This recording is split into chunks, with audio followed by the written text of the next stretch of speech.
त्या विरोधात आवाज सिडकोच्या विरोधात महाविकास आघाडीने घेतलेला आहे। जो काही भूखंड येवळकर कुटुंबाला दिलेला आहे त्याच्या संदर्भामध्ये चौकशी व्हावी, जे दोषी असतील त्याच्यावर कारवाई करावी यासाठी हा मोर्चा आहे। आणि दिवा पाटलांचं नाव द्यावं, स्थानिक भूमिपुत्रांना 12.5% आहे त्यांना द्यावं, अशा प्रकारचा मोर्चा आहे। आणि भ्रष्टाचाराची चौकशी व्हावी अशी आमची मागणी आहे। असं आहे, खोटे आरोप करायला त्यांना प्रेस घ्यायला का लागली? जर तुमचं काही नव्हतं तुम्ही आरोप करायचा नव्हता।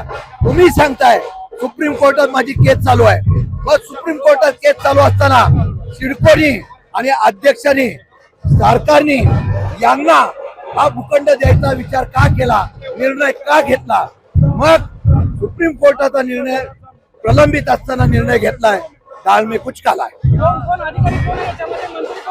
आमचं तेच म्हणणं आहे, जे कोण दोषी आहेत ते कारवाई करावी आणि ही जागा 12.5%तून तिथल्या असलेल्या स्थानिक भूमिपुत्रांना द्यावी। 64,000 हेक्टरची जागा आहे आणि अशा प्रकारची बरीच जागा त्यांची आहे। ही नुसती सुरुवात आहे आणि ज्या जागा शिल्लक आहे त्या जागा आता विक्री करण्यापेक्षा स्थानिक भूमिपुत्रांना द्याव्या, त्यांचे 12.5%चा अधिकार त्यांचा अबाधित ठेवा अशी मागणी आहे।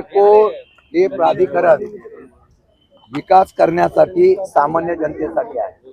काही वर्षापासून या सिडकोमध्ये व्यवसाय सुरू झालेला आहे। पैसे कमवण्याच्या बाबतीमधला सिडको सक्षम करण्याचा प्रयत्न सुरू झालेला आहे। भूखंड विक्रमी दराने विकले जात आहेत, त्यात भूखंड खाजगी लोकांचे परत देण्यासाठी एक रॅकेट निर्माण झालेला आहे। असे अनेक प्रश्न आहे। स्थानिक भूमिपुत्रांना आज 12.5%चं आंदोलन करताय, पण तिकडे दखल घेतली जात नाही। जे भूखंड शिल्लक आहे त्यातून पैसे कमवण्याचा नवीन धंदा सुरू झालेला आहे, त्याच्या विरुद्ध आमचा लढा आहे। आज जो विषय आम्ही घेतलेला आहे तो 12.5% भूमिपुत्रांना न्याय द्यावा, ज्या पद्धतीने भूखंड बेकायदेशीर विकलेले आहेत त्याची चौकशी व्हावी, जे दोषी असतील त्यांच्यावर कारवाई व्हावी। त्यानंतर सिडकोनी जी घरं बांधलेली आहे त्याची अवास्तव किंमत लावलेली आहे, ते दर कमी करण्यात यावे। मागच्या वेळेला मोर्चा काढला होता, त्याचा अजूनही उत्तर नाही। या संदर्भातला आमचा मोर्चा आहे।